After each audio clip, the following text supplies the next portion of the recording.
my husband, my sons. I wouldn't be standing here without their love and support, and that is absolutely the truth. I have to thank my amazing team who are here. Where are they? Anyway, there's Birch, there's Jen, Leah's here, all of them. Chris is in the war room, Steve Warzola, who's been amazing, thank you. Hannah, who's been with me from the beginning. It was her idea. It was Hannah's idea that I run. Thank you.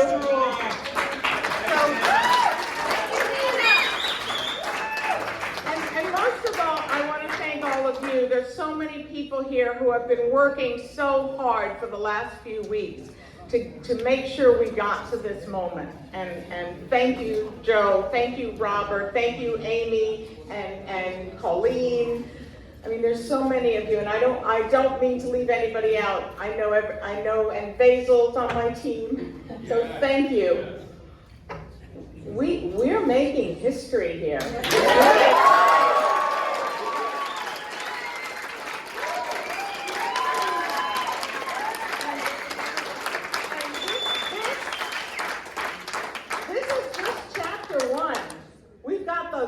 The longer chapter ahead, and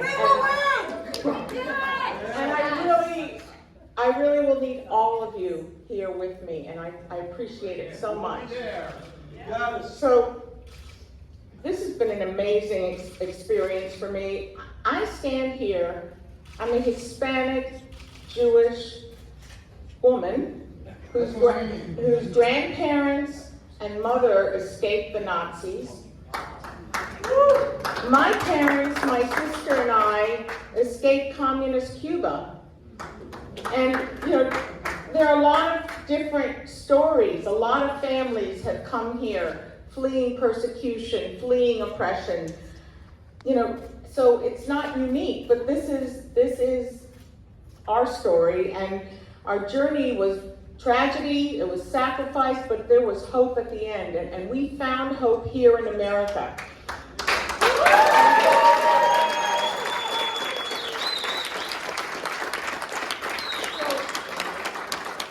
My American dream is, here I am as a candidate for the U.S. Senate. To represent my great state of Connecticut. You bet. Well, I do want to take a few moments tonight to extend my best wishes to my opponents, Themis Claridis and Peter Lumage. No, listen. No, please, no booing. We need to unify.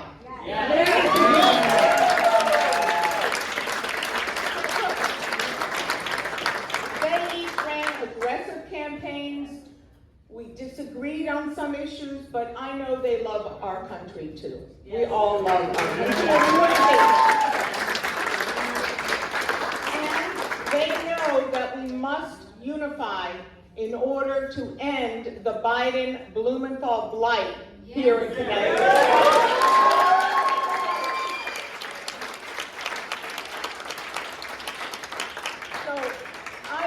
To invite all those who worked and supported other campaigns to join my campaign. Yes. And join us in that ultimate goal of defeating Blumenthal. Yes.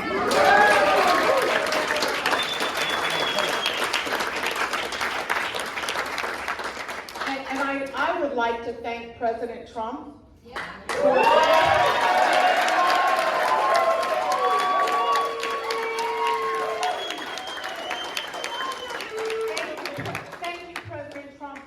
Strong, clear, unequivocal endorsement, your belief in me. I'm so honored that you have chosen to support me and that to have your confidence, and I will not let you down. Thank you for having my back. I told him when he called me Thursday, I told him I won't let you down. He asked me if I would work hard. I said, absolutely, 25/8. And that's what I've done.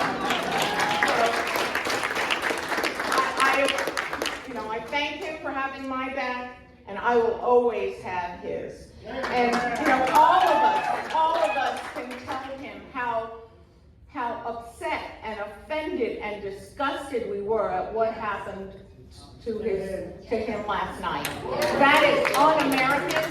That is what they do in Cuba, in China, in dictatorships, and that will stop. We must take the majorities in both houses, and we will stop that. We will bring all of those people to account.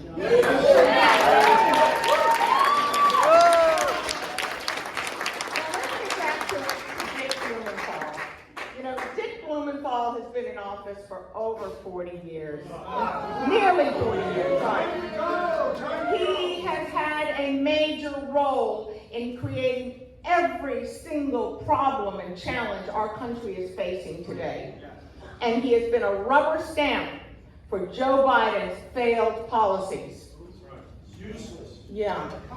Dick Blumenthal. Stolen valor. Dick Blumenthal wants this election to be about a president, a referendum on a president. I have bad news for Dick. Donald Trump is not on the ballot in November, but Joe Biden is. And let's face it, here in Connecticut, Dick Blumenthal is Joe Biden.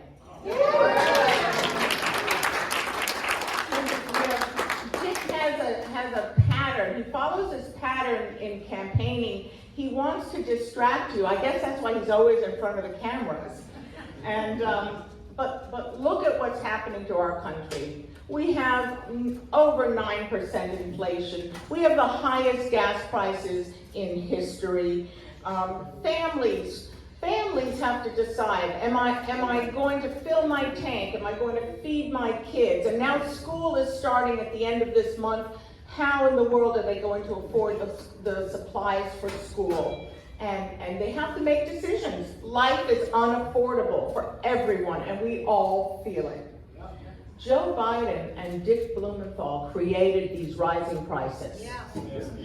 It didn't have to be this way. This is a result of their policies. Dick Blumenthal has made it even worse here because Connecticut hasn't recovered the jobs we lost in 2008, which he had a role in. 2008 was the last big recession. He had a role in losing those jobs when he drove so many companies out of our state when he sued them as Attorney General. So he has made it worse. Yet he still wants to just distract you. And all of us feel the general lawlessness in our state. Crime is on the rise. It feels like things are spinning out of control. We're kind of off kilter. Dick Blumenthal supported defunding the police and removing their qualified immunity. There is a shortage of cops, and all of us see the rising crime, whether you're in a city or whether you're in a community like Greenwich. Crime is happening. In the meantime, they're trying to disarm law-abiding citizens, take away our Second Amendment rights. Well, I will always stand with the law-abiding citizens.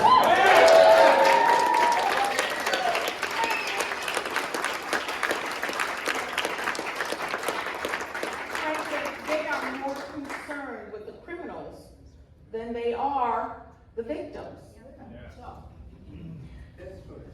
That stops the day I'm sworn in.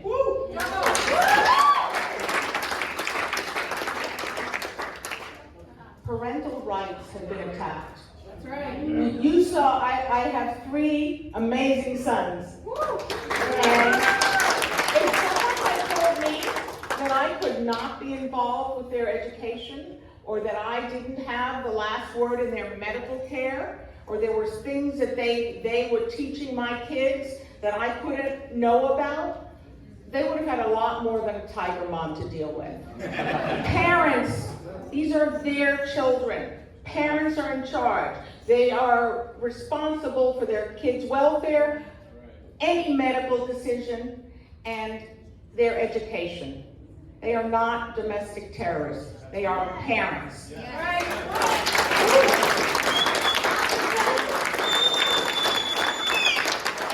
do want to speak to my friends in the teaching branch. I support medical freedom. They cannot compel you to take this any kind of experimental vaccine.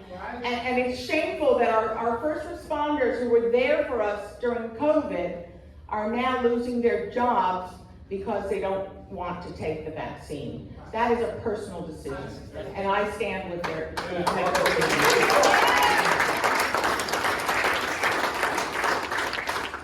And there is a difference between boys and girls. They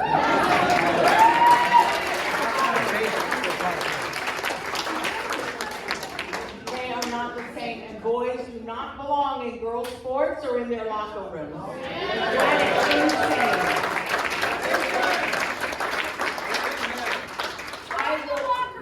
I will always work to end the effort to erase women. I mean, they're trying to tell us there's no difference. We don't exist.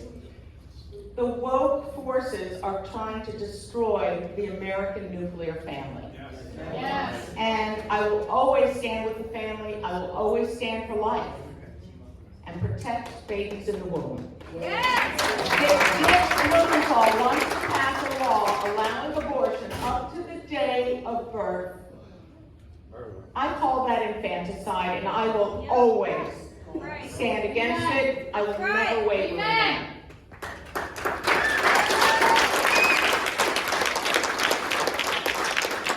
I firmly believe that senators, congressmen, any elected official must live by the same rules that the rest of us do. And that goes for insider trading, that goes for their health insurance, their cushy gyms, everything. They need to live the way the rest of us do. And when I get to the Senate, I will vote for term limits. I've signed the term limits.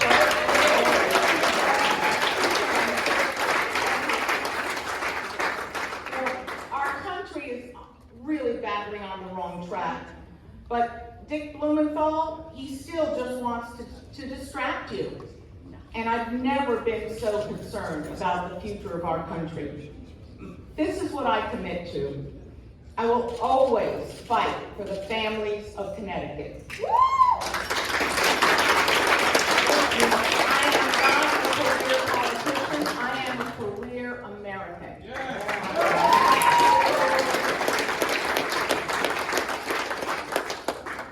I'm a legal immigrant to this country. I believe in legal immigration, but I will work to close that border. We must let the border patrol do their job. We must use electronic surveillance, drones, build the wall. Whatever it takes, we must have a secure border.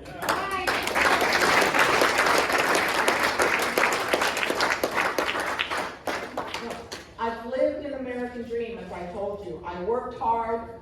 I got a really good education because I worked hard. And then I broke the glass ceiling at work as an international commodity trader. I was one of the first women in that field back in the late 70s through the 80s. And all of these things were possible because of the opportunity here in this country and the freedom that we have in this country. Connecticut will not be fooled any longer by Dick Blumenthal's shiny objects and distraction. This election is about the people in Connecticut who are suffering and the career politicians who aren't listening and got us into this mess. Some people think it can't be done. They say it's just too hard. But I came to this country as a child in 1960, a refugee from communism, and I promise you this country is worth fighting for, and I will fight. You know, Babe Ruth had a saying, it's hard to beat someone who never quits. And I promise you, I will always fight for the families of Connecticut. I will never quit. I will fight so that our lives become affordable again. They become safe and normal again. I will fight to make sure that our children and theirs have the same opportunity to live their American dreams that I have had. I'm Leora Levy. I'm running to be our next United States Senator.